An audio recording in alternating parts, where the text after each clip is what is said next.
Mubarak for you, it's my prayer. Mubarak for you, it's my prayer. May you keep ascending success stair. Mubarak for you, it's my prayer.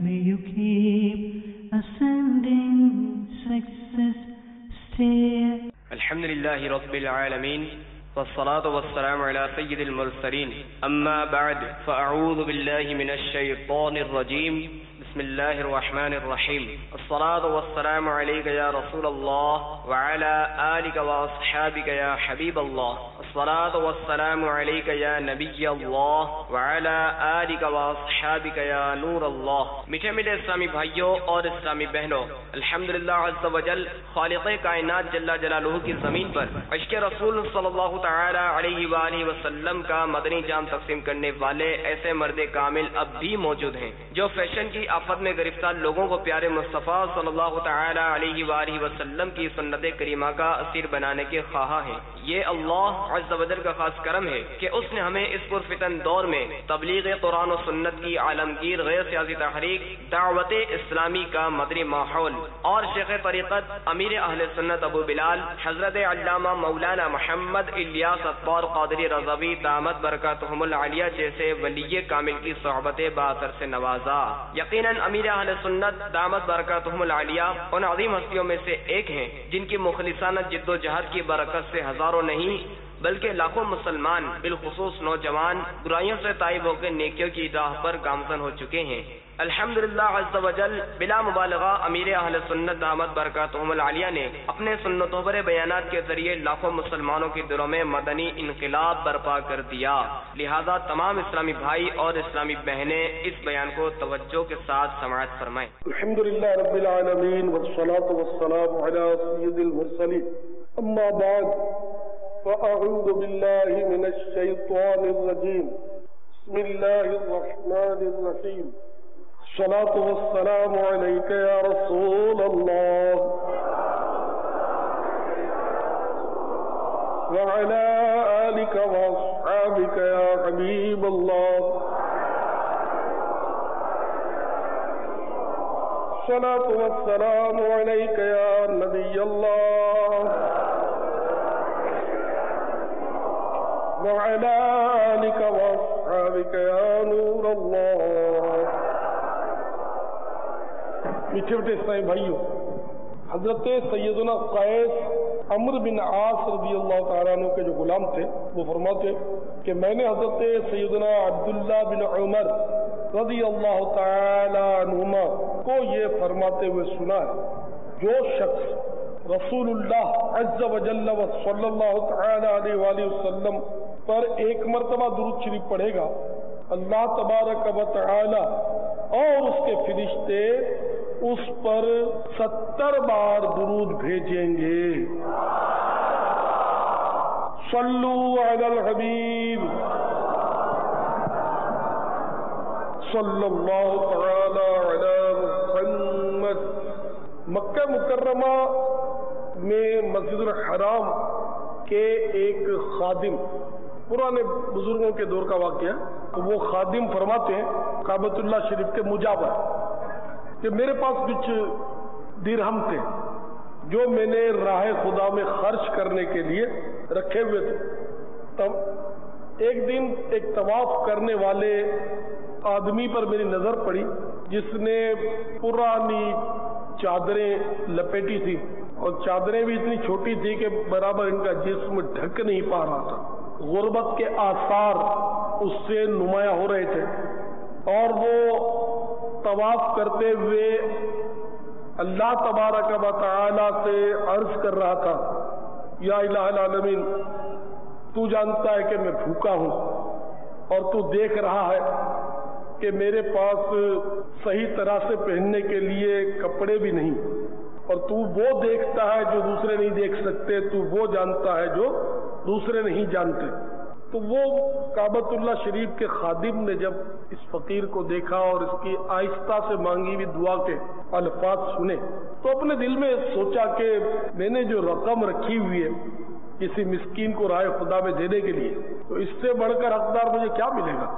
چنانچہ میں نے وہ دراہم اس فقیر کو پیش کیے تو اس مسکین شخص نے ان دراہم میں سے 5 درہم اٹھا لیے اور کہنے لگا کہ 4 درہم کی تو میں 2 چادریں خرید لوں گا اور 1 درہم کو میں 3 دن تک خرچ کروں گا، اس کے علاوہ کی مجھے ضرورت نہیں ہے۔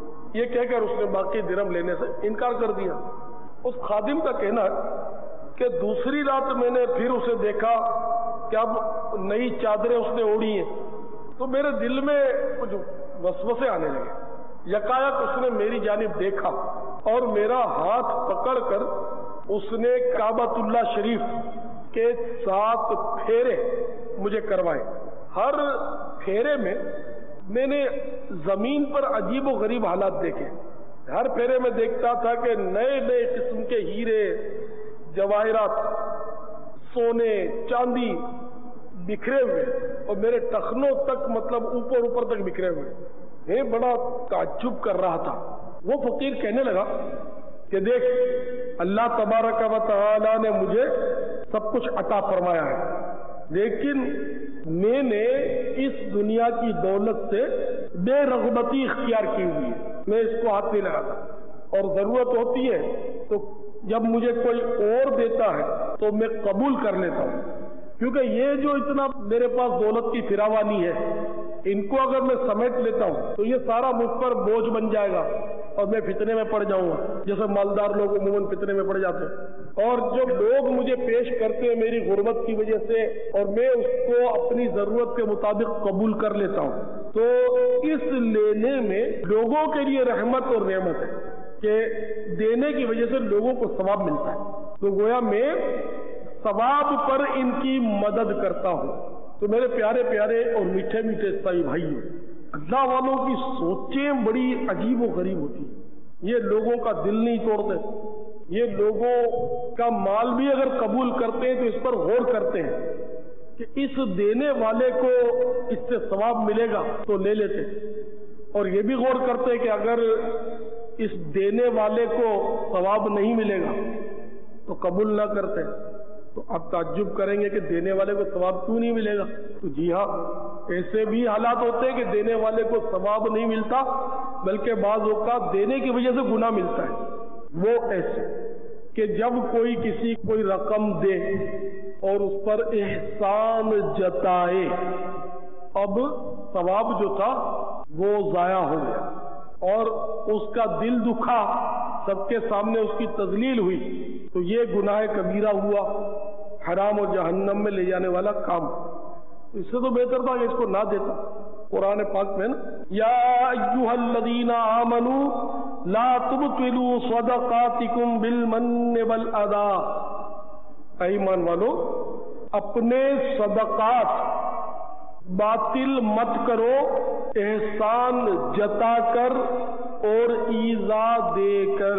تو عام طور پر یہ حالات پائے جاتے ہیں کہ لوگ مطلب دینے والے پر گویا احسان رکھتے ہیں اور اپنے کسی بھی قول فعل سے بعض اوقات اس کا اظہار بھی کر دیتے ہیں، تو یہ دینا دینے والے کے لیے مصیبت بن جاتا ہے۔ تو بندہ اگر کسی کو دے بھی تو خوب خوف خدا اپنے اندر پیدا کرتے ہوئے دے کہ میں جو دے رہا ہوں یہ میرا نہیں، میرا اس میں کوئی کمال نہیں، یہ تو مجھے میرے رب نے دیا ہے، تو میں اللہ کے دیے میں سے اللہ کی راہ میں دے رہا ہوں، کوئی احسان نہیں کر رہا، کوئی کمال بھی نہیں کر رہا۔ اگر مجھے اللہ نہ دیتا تو میں کہاں سے دے؟ اور اس طرح دے کہ سیدھے ہاتھ سے دے تو الٹے ہاتھ کو پتہ نہ چلے۔ یہ ایک مبالغہ ہے سمجھانے کے لیے، یعنی کہ یہ دونوں اعضاء تو جسم کے ساتھ جڑے ہوئے ہیں، تو اس ہاتھ سے دیا تو اس ہاتھ کو بھی پتہ نہ چلے، یعنی مطلب کوئی قریب ترین شخص ہو اس کو بھی پتہ نہ چلے، کسی کو بھی پتہ نہ چلے، دینے والا جانے اور لینے والا جانے، اللہ تبارک و تعالی جانے، نیکیاں لکھنے والا جو فرشتہ ہے اللہ کی عطا سے وہ جانے، اللہ جس کو بتائے وہ جانے، اس کے پیارے حبیب صلی اللہ تعالی علیہ وآلہ وسلم اللہ تبارک و تعالی کے بتائے سے جانے۔ یہ جو آج کل دینے میں جو ڈھول پیٹا جاتا ہے، ڈھنڈورا پیٹا جاتا ہے، وہ بہت مذموم ہے۔ باقاعدہ اعلان ہوتے ہیں کہ فلاں نے 501 روپے ڈونیشن دیا، سبحان اللہ، واہ واہ، مرحبا، تالیاں بجتی ہیں، پتہ نہیں کیا کیا مطلب نمائش کے انداز ہوتے ہیں۔ تو بہرحال میرے پیارے پیارے اور میٹھے میٹھے صاحب بھائیوں، میں عرض کر رہا تھا کہ آج کل اگر کوئی کسی کو کچھ دیتا بھی ہے تو مطلب 4 آدمی کے سامنے دینا پسند کرتا ہے، اچھی طرح مطلب یعنی کہ ڈھنڈورا پیٹے۔ مسجد میں چندہ دے گا تو اس کی خواہش ہوگی، بلکہ امام صاحب سے کہہ بھی دے گا کہ میرے لیے نام لے کر دعا کرنا، میری امی بیمار ہے اس کے لیے بھی دعا کرنا۔ تو پھر امام صاحب اعلان فرمائیں گے کہ وہ فلاں سیٹھ نے یا فلاں حاجی صاحب نے مسجد کے لیے ٹیوب لائٹوں کا انتظام کر دیا ہے، تو اللہ تعالیٰ ان کی امی کو شفا عطا فرمائے، دعا کرو ان کی روزی میں برکت ہو جائے۔ جب برکت کے کئی معنی ہیں، ایک تو برکت وہ کہ اس دولت کے شر سے بچے۔ اگر اس برکت کے لیے کوئی دعا کرتا ہے تو خدا کی قسم بہت سمجھدار ہے، لیکن آج کل جو روزی میں برکت کے لیے لوگ دعا کرتے ہیں نا، تو وہ دولت کے شر سے بچنے کی نیت نہیں ہوتی، ہوگی آج سے ہو جائے گی انشاءاللہ۔ جو سن رہے ہیں ان کی یہاں ہم لوگ جو دعا کرتے ہیں روزی میں برکت کی، تو اس سے مراد ہوتی کثرت، روزی میں برکت ہو جائے۔ 3000 تنخواہ ہے تو 4000 ہو جائے، کثرت ہوئی نا برکت۔ روز کی 2000 کی سیلری آتی ہے، 3000 کی سیلری آئے۔ ایک دکان ہے تو دوسری برانچ کھل جائے، ایک شہر میں کاروبار ہے دوسرے شہر میں کاروبار کھل جائے۔ برکت بمعنی کثرت ہمارے یہ ہے، لیکن میں سمجھتا ہوں کہ برکت کے معنی اگر یہ لیں ہم ساتھ میں کہ کثرت بھی چلو کوئی لے تنگ دستی ہے تو، لیکن یہ ضرور معنی لے کہ اس میں وہ برکت ڈال، یا اللہ ایسی برکت ملے کہ اس دولت کے شر سے میں بچ جاؤں۔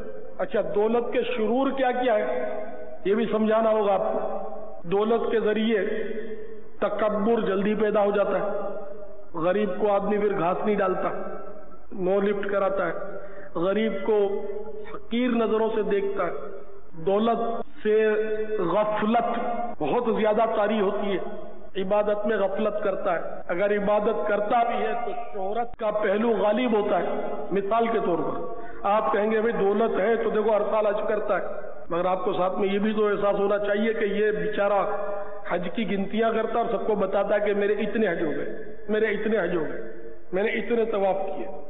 ہر رمضان مجھے تو بتاتے ہیں، مجھے پتا ہے، میں ہر رمضان عمرہ کرتا ہوں، ہر رمضان مدینہ شریف میں حاضری دیتا ہوں، میں نے اتنے حج کیے، یہ کیا وہ کیا، مسجدیں بنوائی میں نے، فلاں مسجد میں نے بنوائی ہے۔ یہ کیا ہے؟ مطلب کیا میں اس کو اجر دوں گا؟ کہ آپ کو یہ بتا رہا تھا کہ آپ اس کو جنت میں کوئی محل دلوا دیں گے، اتنے پاورفل ہیں آپ، یا میں اتنا کوئی سورسفل ہوں، یا کیا اس کی یہ نیت ہے کہ مجھے بتائے گا تو میں اس کو جنت دلوا دوں گا اور قبولیت کا ٹھپا لگا دوں گا؟ عادت بولنے کی خاطر بولے چلا جانا ہے کہ میں یہ عبادت کرتا ہوں، میں وہ عبادت کرتا ہوں، میں نے یہ خرچ کیا، میں نے وہ خرچ کیا۔ آپ کو بھی ٹکرتے ہوں گے، اتنے برسوں کا معمول ہے میں دلائل الخیرات شریف پڑھتا ہوں، تو حافظ قرآن ہوں، حالانکہ بہترے حافظ بلکہ اکثر حافظ شاید حافظ کہلانے کے مستحق بھی نہ ہو، لیکن وہ قرآن شریف بھلایا ہوا ہوتا ہے، پھر سارا سال بھولے رہتے ہیں۔ جو مصلح سناتے ہیں ان کی بھی کثیر تعداد ملے گی، شاید اکثریت ملے گی جن کو سارا سال قرآن پاک بھلایا ہوا ہوتا ہے۔ پھر جب رمضان شریف میں مصلح سنانے کا جذبہ ہوتا ہے یا کمانے کا شوق ہوتا ہے تو وہ بیچارے جو ہیں وہ رمضان شریف سے پہلے منزل اپنی پکی کرتے۔ قرآن پاک کو جان بوجھ کر بھلا دینا، جان بوجھ کر، یہ گناہ کبیرہ ہے۔ آیت یاد ہوئی، اس کو بھول گئے، بھلا دیا تو گناہ گار ہوئے۔ تو گناہ کا اظہار دوسرے پر کرنا یہ بھی گناہ ہے، الا ضرورتاً، کوئی ضرورت ہو، کوئی مصلحت ہو یا شریعت اجازت دے تو وہاں اظہار کر سکتا ہے، لیکن یہاں اظہار کی ضرورت نہیں ہے۔ لیکن ایک دوسرے کو کہتے ہیں کہ میری منزل کچی ہے، تیری پکی ہے، گناہ کا اظہار کرتے ہیں، کسی کر کے ہنستے، کوئی پرواہ نہیں ہوتی کہ اتنا بڑا گناہ کر ڈالا کہ مطلب منزل ان کی کچی ہے، قرآن پاک بلا دیا گیا ان کو، کیونکہ جو قرآن پاک بلا دے گا اس کی وعیدیں قیامت میں اندھا اٹھائے جائیں گے۔ تو بہرحال یہ کہ سخت گناہ ہے، قرآن پاک کو بھلا دینا، لیکن یہ ہمارے حافظ صاحبان بیچارے کسی کو بولتے ہوئے بالکل ہچکچاتے نہیں ہیں، جھوٹ میں بولتے ہیں۔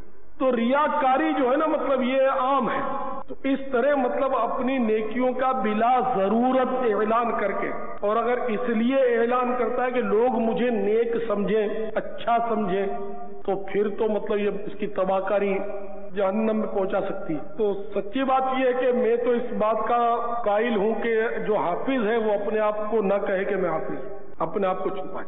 اگر اللہ کے لیے حفظ کیا ہے تو زید و عمر کو بتانے کی کیا ضرورت ہے؟ وہ یہی نہ کہ آپ کو حافظ صاحب کہیں گے آپ کا دل خوش ہوگا، یہی تو خرابی ہے نا کہ اپنے منہ سے نیکی کا اعلان کر کے آپ خوشی کا سامان کر رہا ہے۔ ہاں لوگوں کو پتا ہے کسی وجہ سے وہ حافظ صاحب کہتے ہیں، ٹھیک، لیکن یہ کون سی عقل مندی ہے کہ اپنے نام کے آگے اپنے ہاتھ سے حافظ لکھتا ہے، اپنے ہاتھ سے قاری لکھتا ہے، اپنے ہاتھ سے حاجی لکھتا ہے، مثلا حاجی حنیف، حاجی رفیق، اپنے منہ سے بولنا اپنی نیکی کا اعلان ہے۔ اب اگر آپ حاجی رفیق ہیں تو آپ نے زندگی میں ایک آدھ حج کیا ہوگا، تو آپ حاجی رفیق، تو میں بھی کہوں کہ نمازی الیاس، تو وہ کہیں کہ زکاتی اقبال، مطلب میں ہر سال زکات دیتا ہوں، میں 5 ٹائم نماز پڑھتا ہوں، تو نمازی، تو زکاتی، نمازی، صدقاتی، خیراتی، حاجی، حافظ، قاری۔ تمہارا لیے وہ سمجھانے کے لیے عرض کر رہا ہوں، تو اپنے منہ سے مطلب نہ بولے، لوگوں کو پتا چل جائے اور وہ خود بولے تو وہ اپنی جگہ پر ہے، لیکن پھر بھی اللہ سے ڈرے کہ کہیں ریاکاری میں نہ پڑ جائے۔ لوگوں کا تعریف کرنا بھی تو آدمی کو ہلاکت میں دھکیلتا ہے نا بارہا۔ تو ہمیں بہت غور کرنا ہے، اور یہ ہماری تربیت ہو رہی ہے، ہمارے باطن کی اصلاح کی کوشش ہو رہی ہے، تربیت ہو رہی ہے، اور ان مدنی پھولوں کو اپنے دل کے گلدستے پہ سجائے رکھنا ہے تاکہ ہم زندگی مطلب اللہ کی رضا کے مطابق اس کے پیارے حبیب صلی اللہ تعالی علیہ وآلہ وسلم کی محبت میں ڈوب کر گزارنا سیکھیں۔ تو پیارے پیارے اور میٹھے میٹھے صاحب بھائیوں، میں نے آپ کو مکہ مکرمہ کا ایک واقعہ سنایا کہ وہ جو فقیر تھا، وہ بظاہر جس کے ہاتھ میں کچھ نہیں تھا، تن پر پورے کپڑے بھی نہیں تھے، لیکن اس کے قدموں میں دنیا کی وہ دولت موجیں مار رہی تھی کہ جو ارب پتی کھرب پتی بھی وہ دولت نہیں رکھتا ہے، جواہرات، سونے، چاندی، یاقوت، زمرد اور نہ جانے کیا کیا اس کے قدموں میں تھے، اور پورے مطاف میں وہ طواف کر کے اس کو اس نے دکھائے، اور ہر پھیرے میں نئی نئی دولت اس کو دکھائی اس مجاور کو کعبۃ اللہ شریف کے، تاکہ اس کو اندازہ ہو جائے کہ جو بظاہر فقیر ہوتے ہیں اللہ والے، ان کو نہیں دست اور لاچار نہ سمجھا جائے، بلکہ یہ تو وہ ہوتے ہیں کہ ان کی ٹھوکروں میں دنیا کی دولت کا انبار ہوتا ہے۔ اور یہ بھی عرض کیا میں نے کہ وہ پھر بھی وہ کہہ رہے کہ میں لے لیتا ہوں لوگوں سے جب حاجت ہوتی ہے، تاکہ دینے والے کو ثواب ملے، اور دینے والے کو ثواب اسی صورت میں ملے گا، اور یہ روشن ضمیر ہوتے ہیں اللہ والے، کہ دینے والے کو اسی صورت میں ثواب ملے گا کہ جب وہ اخلاص کے ساتھ دے رہا ہے اور اپنے بھائی کی حاجت پوری کرنے کے لیے دے رہا ہے۔ اگر وہ تکبر کی وجہ سے دے تو نہ لیتے تھے، نام و نمود کے لیے کوئی دے تو نہ لیتے تھے، تو ان کے لینے میں حکمتیں ہوا کرتی تھی۔ مثال کے طور پر حضرت سیدنا بشر حافی علیہ رحمت اللہ الکافی فرماتے ہیں، میں نے حضرت سری سقطی رحمہم اللہ کے علاوہ کسی سے کوئی ہدیہ قبول نہیں کیا، کیونکہ وہ جو دیتے تھے میں اس کو سمجھتا تھا کہ یہ زاہد تھے، اور ان کا دینا زہد صحیح سے ثابت ہے۔ زاہد بھائی تو یہاں بہت بیٹھے ہوں گے جن کو رات دن نوٹیں گننے کی فکر لگی رہتی ہوگی، لیکن معاف کیجئے کہ زاہد کے معنی یہ ہے دنیا سے بے رغبت، تو وہ حقیقت میں زاہد تھے، نام کے زاہد نہیں تھے۔ جیسے آج کل مطلب نام کا شریف ہوتا ہے، نام کیا صاحب شریف، اور چھٹا ہوا بدماش نکلتا ہے، وہ ہوتا ہے نا، تو اس طرح وہ مطلب حقیقت میں زاہد تھے، نام کے نہیں تھے۔ تو اس لیے کہ یہ زاہد ہے، دنیا سے بے رغبت ہے، اور زاہد کی کیفیت بیان کرتے ہوئے حضرت بشر حافی علیہ رحمت اللہ الکافی فرماتے ہیں کہ یہ ایسے زاہد ہیں کہ جب ان کے پاس کوئی چیز آتی ہے تو پریشان ہوتے ہیں، اور جب وہ ان سے چلی جاتی ہے تو خوش ہو جاتے ہیں۔ لہذا چونکہ ان کو پسند ہے کہ ان کے پاس مال نہ رہے، دولت نہ رہے، دنیا کی چیزیں نہ رہیں تو میں ان کی اس پسندیدہ بات پر مدد کرتے ہوئے ان سے لے لیتا ہوں تاکہ خوش ہو جائے. تو اس طرح مطلب لینے کس سے لے رہا ہے بندہ یہ دیکھے. حضرت سیدنا جنید بغدادی علیہ رحمت اللہ الہادی کے پاس ایک خراسانی شخص مال لے کر حاضر ہوا. عرض کیا کہ حضور اس کو آپ استعمال فرمائیں، کھائیں. تو آپ نے فرمایا کہ فقیروں میں بانٹ دو. تو اس نے عرض کیا کہ حضور میرا یہ مطلب نہیں ہے.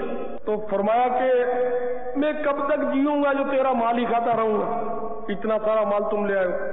تو اس نے عرض کیا کہ حضور اچھی اچھی غذائیں کھائیں، سرکے اور سبزیوں پر خرچ کریں، بلکہ مٹھائی اور پھلوں پر استعمال فرمائیں. تو وہ خراسانی چونکہ بہت عقیدت مند تھا، آپ نے اس سے قبول کیا. تو وہ کہنے لگا کہ حضور آپ سے بڑھ کر بغداد معلیٰ میں مجھ پر احسان کرنے والا کوئی نہیں ہے. آپ میرے بہت بڑے محسن ہیں کہ آپ نے میرا ہدیہ قبول فرما لیا. تو حضرت سیدنا جنید بغدادی علیہ رحمت اللہ الہادی نے جو فرمایا وہ بھی سبحان اللہ. فرمانے لگے کہ تمہارے علاوہ کسی سے ہدیہ قبول کرنا بھی مناسب نہیں ہے. تم ایسے مخلص آدمی ہو اور اتنی محبت سے واقعی سچے دل سے تم نے بغیر کسی نمائشی انداز کے، بغیر ریاکاری کے، تصور کے، تم نے محض اللہ کی رضا کے لیے مجھے پیش کیا. تو اوروں پر اتنا بڑا بھروسہ نہ کیا جائے کہ میں ان کا مال حاصل کر لوں اور لے لوں. یہ ان بزرگوں کا سبحان اللہ احتیاطی اور تقوی کا علم تھا. چنانچہ امام محمد غزالی علیہ رحمت اللہ علی فرماتے ہیں کہ دینے والا اگر ریاکاری اور شہرت کی خاطر دے تو اس سے قبول نہیں کرنا چاہیے کہ اس کا ارادہ فاسد ہے، اور اس فاسد ارادے پر اس کا مدد کرنا ہوا اس کا مال لے لینا تو ہرگز نہ لے اس کا مال. حضرت سیدنا سفیان ثوری رحمت اللہ تعالی علیہ کو جو کچھ ہدیہ پیش کیا جاتا، نذرانہ دیا جاتا، تو آپ واپس لوٹا دیتے اور فرماتے اگر مجھے معلوم ہوتا کہ یہ لوگ اس کا ذکر فخر کے طور پر نہیں کریں گے تو میں لے لیتا. یہاں ایک نکتہ ہے، یعنی مطلب یہ آپ کے تجربات تھے اور یہ تو روشن ضمیر تھے. سفیان ثوری رحمت اللہ تعالی علیہ بہت بڑے عالم تھے. تو سیدنا سفیان ثوری رحمت اللہ تعالی علیہ چونکہ بہت مشہور تھے، اس دور میں بھی بہت مشہور تھے، اب بھی مشہور ہے، تابعی تھے، یہ صحابہ کرام کا دور انہوں نے پایا تھا علیہم الرضوان. تو ان کو مطلب یہ تھے کہ اگر کوئی دے تو یہ قبول نہیں کرتے تھے اس خوف سے کہ یہ کہیں ڈنکا بجائے گا، لوگوں کو کہے گا کہ میں نے سفیان ثوری کو دیا، میں نے سفیان ثوری کی امداد کی. سفیان ثوری اپنا نذرانہ قبول کر لیتے، یعنی یہ مطلب نمبر بڑھائے گا آپ نے، گویا یہ فخر کے طور پہ اس کا ذکر کرے گا، اس لیے میں نہیں لیتا ہوں. یہ ان کا عجیب تقویٰ تھا. ان کے تقوی کی تو کیا مثالیں ہوں. ایک بار ان کے پاس کوئی حاضر ہوا نذرانہ لے کر تو آپ نے اسی طرح انکار فرمایا کہ نہیں لوں گا. اس نے اصرار کیا تو اس سے پوچھا کہ یہ بتاؤ کبھی تم نے میرے درس میں حاضری دی ہے، مجھ سے بیان سنا ہے؟ تو اس نے عرض کیا نہیں حضور، میں نے تو بیان نہیں سنا کبھی حضور کا، البتہ میرے بھائی نے ایک بار آپ کے درس میں حاضری کی سعادت پائی ہے. تو آپ نے فرمایا بس تمہارا نذرانہ نہیں چاہیے مجھے خوف آ رہا ہے کہ کہیں میں تمہارا نذرانہ قبول کر لوں اور یہ تمہارے بھائی نے جو میرا درس سنا ہے اس کی اجرت نہ ہو جائے. اللہ اکبر. اور آج ہماری حالت یہ ہے کہ نذرانہ کوئی نہ دے تو ہم اس سے ناراض ہو جائے. تو ہر بات پہ نذرانہ چاہیے، بات پہ شکرانہ چاہیے. ہم جیسوں کو تو کسی محفل میں جائیں تو شیرنی بھی ڈبل ٹریبل چوبل چاہیے، چائے کا بھی بڑا پیالہ چاہیے، کھانے میں بھی اسپیشل ڈش چاہیے، ورنہ ناراضگی ہو جائے. یہ کیا سب کو ایک ایک نان کھتا ہے، مجھے بھی ایک نان کھتا ہے، تم نے پکڑا دی، میں نے تو فاتحہ پڑھا، مجھے تو ناس پانی کا پیکٹ ملنا چاہیے. بالکل کنجوس آدمی ہے اس نے یار، مطلب پانی کو نہیں پوچھا. فلاں بہت اچھا آدمی ہے، اس نے بیچارے نے بڑی عزت کے ساتھ اپنے کو کور میں ڈال کے دیا تاکہ دوسروں کے سامنے پتہ بھی نہ چلے. میں نے کور کھولا تو اس میں 1200 روپے نکلے. بڑا دلیرا، یہ مکھی چوس ہے یار. اس نے چائے بھی پلائی، دودھ پتی بھی نہیں دی، پانی کی چائے پکڑا دی، جو وہ بھی سب کو دی وہ اپنے کو دے دی. اب اس طرح کی جو بڑا سے نکالے اس کو لقب کون سا دینا چاہیے؟ احمقوں کا سردار کہیں کیا کہیں. کہ یہ بیوقوف مطلب پڑھتا ہے دعا کرتا ہے تو یہ پیسوں کے لیے تو کر رہا ہے، یہ بھی تو اسی الٹا غیبتیں کر رہا ہے، برائیاں کر رہا ہے. تو اس طرح کے بھی عناصر ہمارے معاشرے میں، یہی حال نعت خوانوں کا بھی ہوتا ہے. کئی نعت خوان بھی اسی طرح کی حرکتیں کرتے ہیں حماقت کی وجہ سے. نعت شریف کو اجرت لینا ناجائز ہے، اجرت چاہے دلالتاً ہو یا صراحتاً ناجائز. پتہ ہے کور میں ڈال کے دے گا اور اس کو پتا ہے کہ لے گا، نہیں دوں گا تو آئندہ یہ پھٹکے گا نہیں میرے پاس، باتیں بنائے گا، تو وہ مطلب اس طرح اس کو کور دے رہا ہے، نوٹیں چلا رہا ہے. اگر یہ ترکیب ہے کہ نئی نوٹیں چلیں گی تو آئندہ آئے گا نہیں، یہ اجرت ہے اور یہ شرعاً اعلیٰ حضرت رضی اللہ تعالیٰ عنہ کے فتوے کے مطابق ناجائز ہے. ہم تو مطلب ہے نا کہ ثواب کی تلاش میں ہمیں رہنا چاہیے، اللہ تبارک و تعالیٰ سے اجر کے امیدوار رہنا چاہیے. یہ دنیا والے کیا مطلب دیں گے، اور اگر دیں گے تو 100 کو سنا کر ہماری عزت بھی کیش ہو جائے گی. مفت نہیں دیں گے، ہماری ساتھ میں عزت کیش ہوتی چلی جائے گی، لوگ ہم سے نفرت کریں گے. یہ میں صحیح عرض کر رہا ہوں کہ جو اس طرح لیتا ہے نا اس کی لوگ آؤ بھگت بھی کریں گے، لیکن کیا اس کی وجہ سے کہ اس کی آواز اچھی ہے یا مطلب انداز اچھا ہے، اس وجہ سے دل میں احترام نہیں ہوتا، دل میں نفرت کی ایک مطلب بنیاد بیٹھ جاتی ہے، امپریشن اچھا نہیں پڑتا، وقار قائم نہیں رہتا دل میں.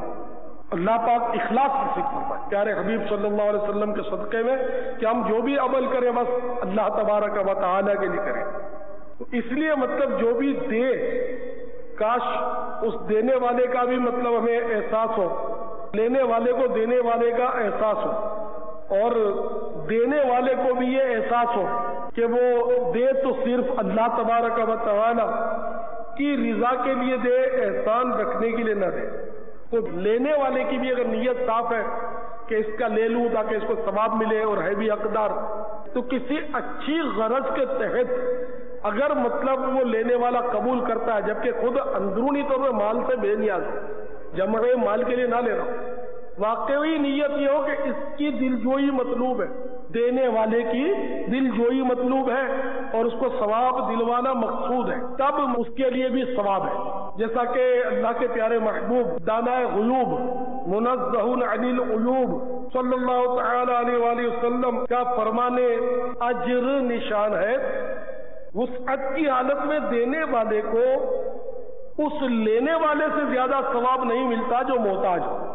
یعنی جو جس کے پاس دولت ہے وہ دے رہا ہے، تو یہ نہیں کہ یہ اس کو دینے کا ثواب لینے والے کے مقابلے میں زیادہ ملے گا، بلکہ لینے والا محتاج جو ہے اس محتاج کو ثواب زیادہ مل جائے گا اس کی اچھی نیت کی وجہ سے. تو نظام جو ہے نا میرے پیارے پیارے میٹھے میٹھے صاحب بھائیوں، یہ نیتوں پر ہوتا ہے کہ جتنی مطلب نیت اچھی یا جتنی نیتیں اچھی اتنا ہی ثواب جو ہے وہ زیادہ ملتا ہے، اور جتنی نیت خراب ہوگی یا جتنی نیتیں خراب ہوتی چلی جائیں گی اتنا ہی گناہ کی ہلاکت خیزیاں بھی بڑھتی چلی جائیں گی. لہذا نیت صاف ہونی چاہیے، اور نیت بھی وہ ویلڈ ہے جس کا تعلق دل سے ہے. اگر لوگوں کے سامنے اچھی نیت سجا کر پیش کی تو وہ نیت نہیں بلکہ وہ اچھی نیت جھوٹ بیان کرنا، یہ بھی گناہ میں شامل ہوگا، کیونکہ اللہ تبارک و تعالی سب کے دلوں کے حال کو جانتا ہے کہ کس کی نیت کیسی ہے. تو اللہ پاک ہمیں مطلب اصلاح نیت کی سعادت نصیب کرے اور دنیا سے بے رغبت بنا دے. اللہ تعالی ہمیں حقیقت میں زاہد اور عابد بنا دے کہ نام کے عابد، نام کے ساجد، سجاد نام کے بہت ملیں گے. سجاد مانے کثرت سے سجدے کرنے والا، وہ یعنی کثرت کے ساتھ نوافل پڑھنے والا. اب مطلب ایسے سجاد تو ڈھونڈنے سے ملیں گے. تو سجاد دراصل لقب ہے. کس کا لقب ہے؟ حضرت علی اوسط رضی اللہ تعالی عنہ کا. آپ بولے علی اوسط، امام علی مقام، امام عرش مقام، امام حمام، امام تشنا کام، شہیدوں کے امام. امام حسین رضی اللہ تعالیٰ عنہ کے 3 شہزادے تھے میدان کربلا. علی اکبر بڑے علی، علی اوسط یعنی منجھلے بیچ والے علی، علی اصغر یعنی چھوٹے علی. تو تو علی اکبر اور علی اصغر یہ دونوں تو میدان کربلا میں شہید ہوئے.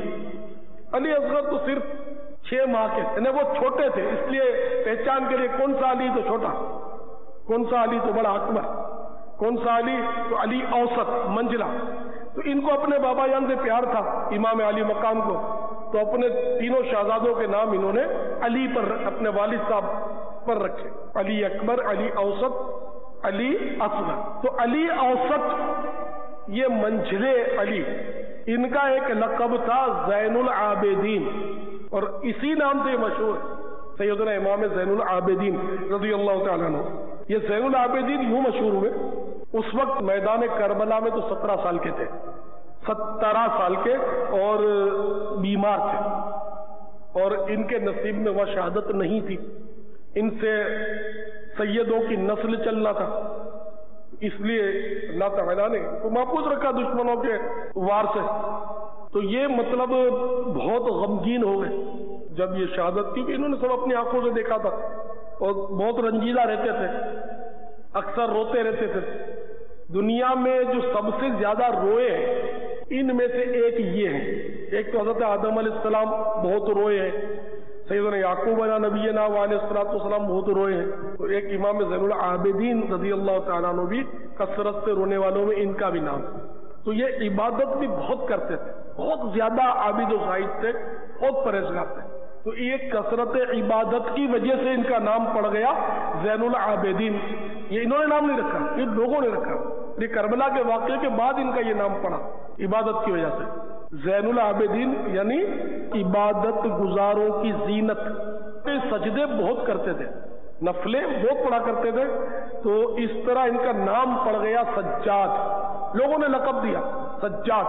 سجاد ساجد کا مبالغے کا صیغہ ہے. ساجد مانے سجدہ کرنے والا، سجاد مانے کثرت سے سجدے کرنے والا. تو یہ کثرت سے سجدے کیا کرتے. تو ہم الحمدللہ غلام سجاد ہیں، غلامان سجاد ہیں، غلامان زین العابدین ہیں. الحمدللہ اللہ ان کی غلامی میں ہمیں پکا کر دے، غلامان اہل بیت میں پکا کر دے، غلامان صحابہ میں ہم کو پکا کر دے. زور سے آمین تو کہیے. اللہم آمین. آمین جو ہے نا، آمین کے معنی شاید نہیں پتا، اس لیے آمین کہنے میں ہم لوگ بخل کرتے ہیں. آمین مانے ایسا ہی ہو. تو یا اللہ ہماری مغفرت فرما. اس کا مطلب یہ ہوتا کہ یہ دعا آپ نے بھی مانگی، آمین کا نا، یا اللہ ایسا ہی ہو کہ ہماری مغفرت. تو اس لیے آمین کہنے میں بخل نہ فرمایا کرے. واللہ تعالی اعلم ورسولہ اعلم عز وجل وصلی اللہ تعالی علیہ وآلہ وسلم. تو یہ سب کچھ سیکھنے کے لیے، مدنی ذہن بنانے کے لیے، دعوت اسلامی کے مدنی قافلوں میں سفر کو اپنا معمول بنا لیجئے، اور ہر مہینے 3 دن کم از کم مدنی قافلے میں سفر فرمایا کریں، اور مدنی انعامات کا روزانہ کارڈ پر کر کے ہر ماہ جمع کروایا کریں. انشاءاللہ عز وجل نیکیوں کا بہت ذہن ملے گا. جو کچھ میں نے عرض کیا ابھی آپ کی خدمت میں، یہ کئی باتیں ایسی ہوتی ہیں کہ جو مطلب آپ حضرات کو یوں لگتا ہوگا کہ ہم نے پہلی بار سنا. آمین کے معنی ہی پہلی بار سنے ہوئے بہتوں نے. تو یہ ساری باتیں جب آتے رہیں گے، مدنی قافلوں میں سفر فرماتے رہیں گے، تو انشاءاللہ اپنے سیکھتے رہیں گے. گھر بیٹھے تو یہ سب کچھ نہیں سیکھ جائیں گے، قافلوں میں سفر کریں گے تو انشاءاللہ سیکھیں گے.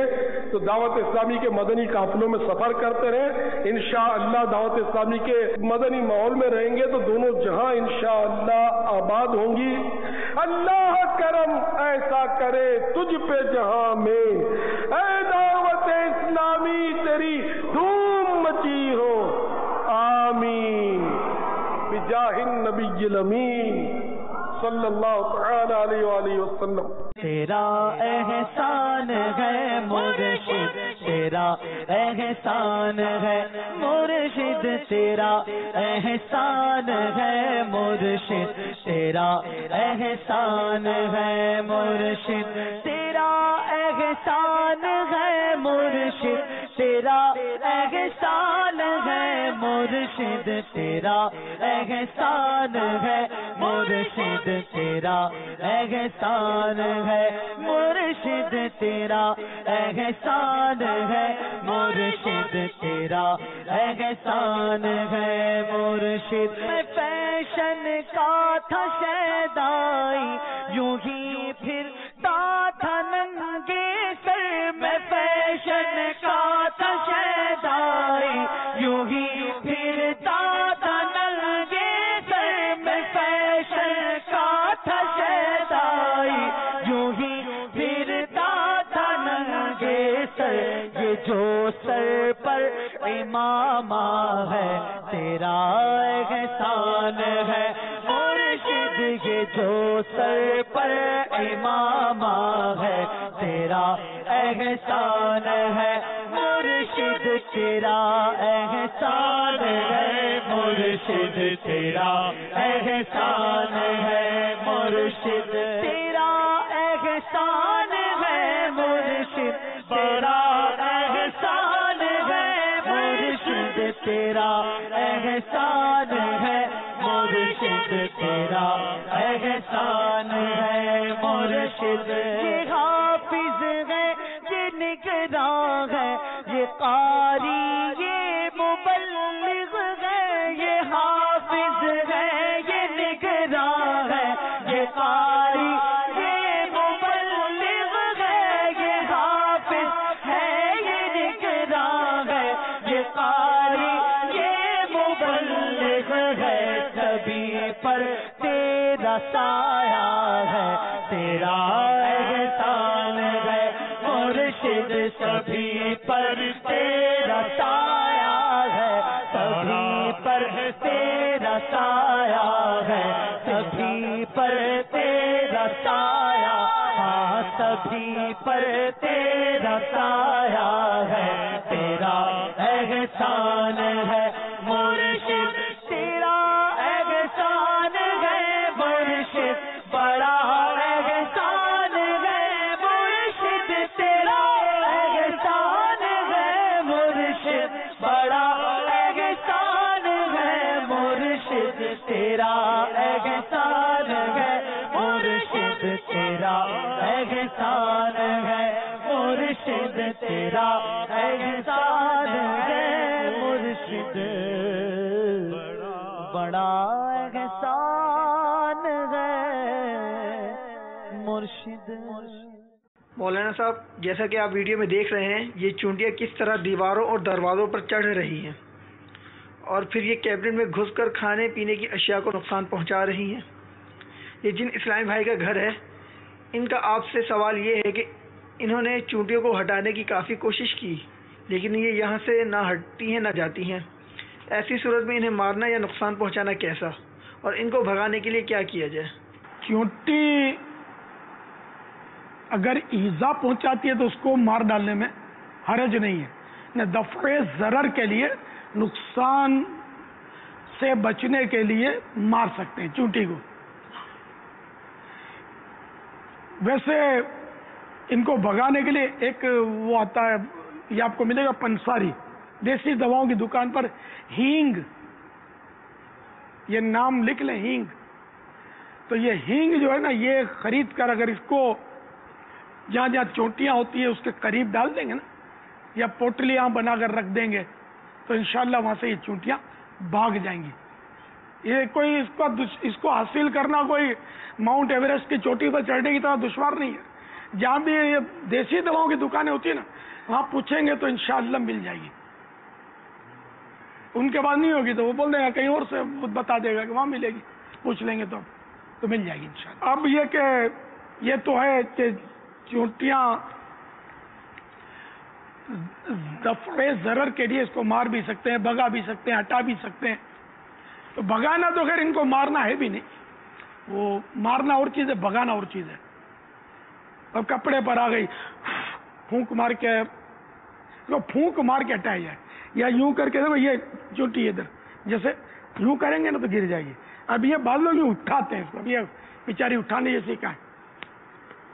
اب یہ اٹھانے سے اگر مری بھی نہیں تو بیچاری اب معذور ہو گئی، ہونے کا پورا امکان ہے کہ اس کے ہاتھ پیر آپ کے اس میں ٹوٹ جائیں، اور یہ غریب اب فوراً تو نہیں مرے گی، ہو سکتا ہے تڑپ تڑپ کے مرے. تو یہ تو بے دردی، میں نے یہ اگر کہوں تو 99.9 لوگوں میں یہ بے دردی پائی جاتی ہے. چونٹیاں وہ جھاڑو سے یوں وہ ہٹا لیتے ہیں، یہ بیچاری جھاڑو کا برداشت کر سکے گی؟ جھاڑو سے ان کو گھسیٹیں گے آپ تو یہ تو اگر وہی مریں گی تو زخمی تو ہو جائیں گے، ہاتھ پیر ٹوٹیں گے. بہت مشکل ہے کہ یہ بیچاری چونٹی جو وہ جھاڑو آپ اس پہ چلائیں اور یہ بچ جائے، مشکل ہے ذرا. کچھ بچ جائیں گے، کچھ زخمی ہو جائیں گے. تو ان کو اگر یہ زمین پر ہیں تو اس کو جیسے کپڑا ہے تو کپڑے کو یوں کر کے دو ہاتھ سے پکڑ کے یوں جھٹکے ماریں گے نا کپڑے کو، تو یہ ہوا کے جھٹکوں سے وہ دور ہو جائے گی اور ان میں بگدڑ بھی پڑے گی. یہ طریقہ یا اس طرح پھونکے مار مار کے اس کو ایسا کرنے کہ یہ بھی اللہ کی مخلوق ہے اور یہ اللہ کا ذکر کرتی ہے تو بڑی پیاری مخلوق ہے. مولانا ابو بلال محمد الیاس اتاری مدد اعلیٰ